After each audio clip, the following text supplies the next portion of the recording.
नमस्कार दोस्तों, मैं हूं आशुतोष और आज की इस वीडियो में हम बात करेंगे रिस्क प्रोफाइलिंग और एसेट एलोकेशन के बारे में कि रिस्क प्रोफाइलिंग क्या होती है, क्यों ज़रूरी है और कैसे करना चाहिए और एसेट एलोकेशन सही करने का क्या तरीका है। और इस वीडियो के लास्ट में आप लोगों के लिए एक बोनस टिप्स है, तो इस वीडियो के अंत तक बने रहिए। चलिए जल्दी से वीडियो को शुरू करते हैं।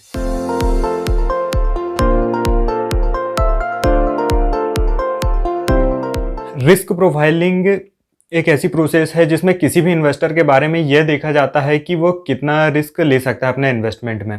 फाइनेंशियल प्लानिंग का सबसे अहम हिस्सा रिस्क प्रोफाइलिंग ही है, क्योंकि हर इंसान अपने आप में अलग होता है, यूनिक होता है। हर इंसान की रिस्क लेने की कैपेबिलिटी अलग होती है। इसीलिए हमें किसी भी इन्वेस्टमेंट को करने से पहले अपना रिस्क एपेटाइट पता होना चाहिए और उसी रिस्क एपेटाइट के हिसाब से हमें अपनी एसेट एलोकेशन करना चाहिए, ताकि डाउन साइड रिस्क को कम किया जा सके अपने इन्वेस्टमेंट में।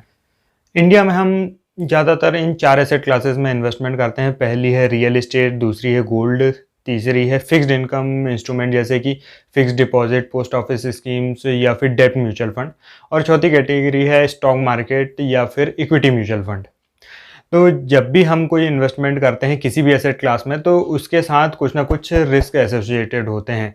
जब हम ज़्यादा रिटर्न एक्सपेक्ट करते हैं तो फिर हमें ज़्यादा रिस्की एसेट क्लासेस में इन्वेस्टमेंट करना पड़ता है, और जब हम ज़्यादा रिस्क नहीं ले सकते हैं तो फिर हम लो रिस्क वाली एसेट क्लासेस में इन्वेस्टमेंट करते हैं और फिर उनमें हमें रिटर्न भी कम मिलता है।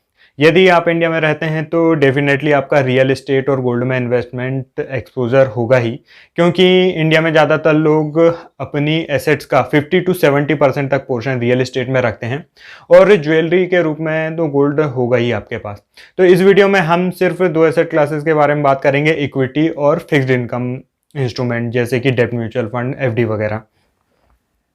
इक्विटी एक ऐसी एसेट क्लास है जिसने पिछले कई सालों और दशकों में बहुत ही अच्छा रिटर्न दिया है।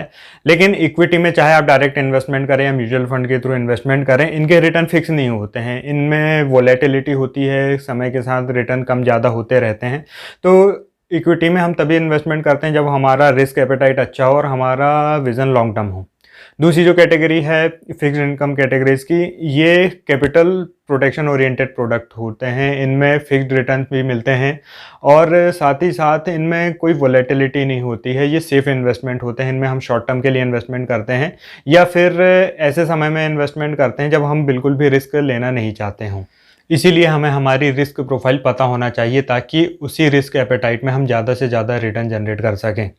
रिस्क प्रोफाइलिंग के 3 मेन पिलर्स होते हैं: risk required, risk capacity and risk tolerance. Risk required क्या होता है? मान लीजिए आपका जिस गोल के लिए इन्वेस्टमेंट कर रहे हैं वो गोल कितना बड़ा है और उस गोल को अचीव करने में कितना समय बाकी है। इससे यह पता चलेगा कि उस गोल को उसी समय में रीच करने के लिए, उसी समय में अचीव करने के लिए कितने रिटर्न की ज़रूरत है, और उस रिटर्न को जनरेट करने के लिए हमें किस एसेट क्लास में इन्वेस्टमेंट करना पड़ेगा। एग्जाम्पल के लिए समझ लेते हैं, जैसे मान लीजिए आप 30 साल के हैं और आप अपने रिटायरमेंट के लिए जमा कर रहे हैं। तो आपका रिटायरमेंट बहुत दूर है और आपकी एज बहुत कम है, इसलिए आप ज़्यादा रिस्की एसेट क्लास जैसे कि इक्विटी म्यूचुअल फंड में इन्वेस्टमेंट कर सकते हैं, ताकि रिटायरमेंट के लिए आप ज़्यादा से ज़्यादा बड़े से बड़ा कॉर्पस जमा कर पाएँ। पर लेकिन यदि आपकी एज 55 ईयर्स है और 2 साल बाद आपको अपने बच्चों की शादी करना है, तो आप फिर बिल्कुल भी इक्विटी म्यूचुअल फंड में नहीं जा सकते हैं, क्योंकि उनमें वोलेटिलिटी होती है, आपके इन्वेस्टमेंट पर रिस्क होता है।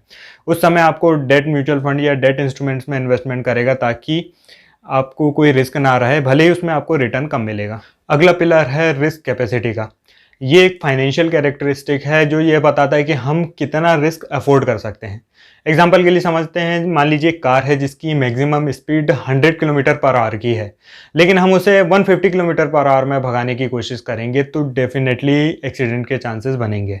तो वैसे ही मान लीजिए यदि हमारी इनकम बहुत कम है और फिर भी हम हाई रिटर्न के लिए डायरेक्ट इक्विटीज़ में इन्वेस्टमेंट करते हैं, और कभी हमें उन पैसों की ज़रूरत पड़ी और हम विड्रॉ करते हैं पैसे, लेकिन उस समय मार्केट डाउन होता है, तो डेफिनेटली हमें लॉस होगा। तो इसीलिए इन्वेस्टमेंट करने से पहले हमें अपनी रिस्क कैपेसिटी का भी पता होना चाहिए। अगला पिलर है रिस्क टॉलरेंस का। ये जो है एक साइकोलॉजिकल फैक्टर है जो कि टोटली अपने टेम्परामेंट में डिपेंड करता है। हो सकता है आपकी रिस्क कैपेसिटी बहुत ज़्यादा हो, लेकिन ये ज़रूरी नहीं कि आपकी रिस्क कैपेसिटी के हिसाब से आप बहुत ज़्यादा रिस्क ले सकते हैं।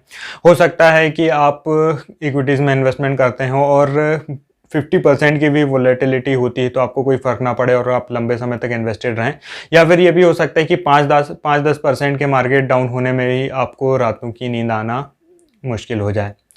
इसीलिए हमें हमारी रिस्क प्रोफाइल पता होना चाहिए। रिस्क प्रोफाइल पता करने के लिए इंटरनेट पे बहुत सारी वेबसाइट्स एंड टूल्स अवेलेबल हैं जिनमें आप जाके अपनी रिस्क प्रोफाइल पता कर सकते हैं। इनमें जाने पे आपको कुछ क्वेश्चंस के आंसर देना होता है और उन्हीं आंसर्स के हिसाब से आपको आपकी रिस्क प्रोफाइल बताते हैं। मेनली रिस्क प्रोफाइल के हिसाब से 3 कैटेगरी होती है इन्वेस्टर्स की। पहला है कंजर्वेटिव, दूसरा moderate and third one is aggressive.